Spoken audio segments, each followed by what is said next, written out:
Interest in climate change and ambition to act on climate change has been growing over the years.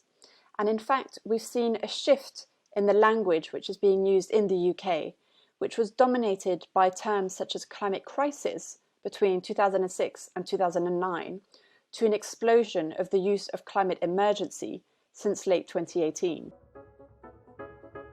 It's interesting to see that the use of the term climate emergency has led to climate emergency declarations, but we've seen a disconnect between climate emergency reflecting a global issue and climate emergency declarations, which are actually an enactment at the local level. Globally, the first climate emergency declaration was made in Grantham in Australia in 2016.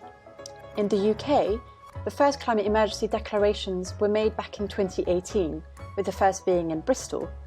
And UK Parliament declared a climate emergency in May 2019.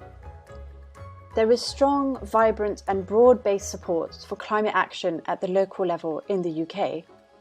We now have 3 out of 4 local authorities, 319 in total, that have declared a climate emergency. Climate emergency declarations have been made in a variety of forms. Generally, these have consisted of a motion put forward to a council to be approved. And these climate emergency declarations have been instigated from across the political spectrum, with the support of civil society through, for example, citizen juries and citizen assemblies.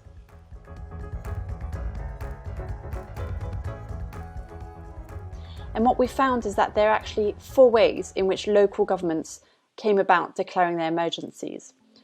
Some of them would have resulted from active action from above. So, for example, a local council putting a motion forward to get this declaration approved. Or it may have adopted more of a passive approach from this level, where, for example, competing parties would have pushed for such a motion to go forward. We might have also seen pushing from across that level, where actors working across the boroughs or civil society organisations, for example, would be pushing more and more for a council to take a climate emergency declaration seriously.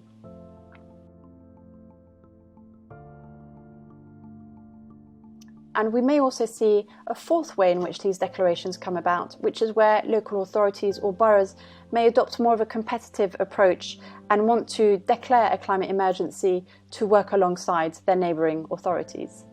We have seen in our analysis at the Grantham Research Institute that some of these declarations are very similar in the text that they've adopted, which suggests that perhaps a template has been used to ensure consistency across the text of these declarations all over the country.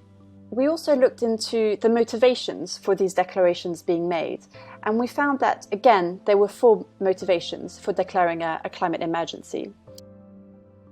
These were either a statement of intent for further climate action, a way of coordinating local agencies, they could be a stimulant for local action on climate change, or they were seen as a political gesture on climate action. Generally, the declaration text for these climate emergencies, they tend to state that there's a problem, and they don't go into much more detail than that. They don't provide any concrete plans of what a council will do in response to that declaration.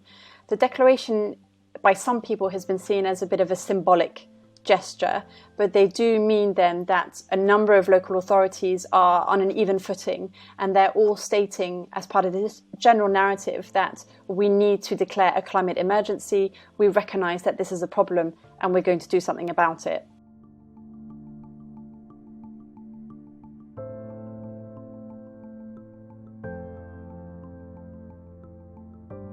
In analysing the climate emergency declarations that have been made, we do see a significant variation in the scope, the content and ambitions of each of these declarations. When we talk about mitigation, we mean the reduction of emissions from a variety of sources from across different sectors, so whether that's transport, energy, housing, buildings. For example, this could mean the reduction in private car use and encouraging people to walk and cycle more or use public transport. Or this could mean encouraging people to reduce their energy use or adopting more efficient ways of using their energy. And when we talk about adapting to the physical impacts of climate change, we think about the range of risks that we're going to be exposed to under a future climate scenario. So for example, in the UK, we're more likely to experience wetter, colder winters and hotter, drier summers. Britain sweltered through a day of extreme temperatures. So it has been extremely hot out there with record-breaking temperatures across the UK. This winter has been exceptional. Since late December, storm after storm has battered our shores. And adaptation means coming up with ways in which we can better improve our resilience and resistance to these types of risks. Very few of them, less than 12%, look at adaptation and looking at how they can address some of the risks of climate change that they're exposed to. So this is what we want to see in the next stage of this work, to look at the climate action plans and the extent to which they cover both mitigation, so the reduction of emissions, and adaptation to these different climate risks. The stated intention is ambitious across these declarations, but it can be thwarted for some councils by, for example, a lack of resource, a lack of skill or capacity to deliver. And we need to address this to ensure that these declarations don't become just symbolic acts of action, and that they actually translate into meaningful and effective action on the ground.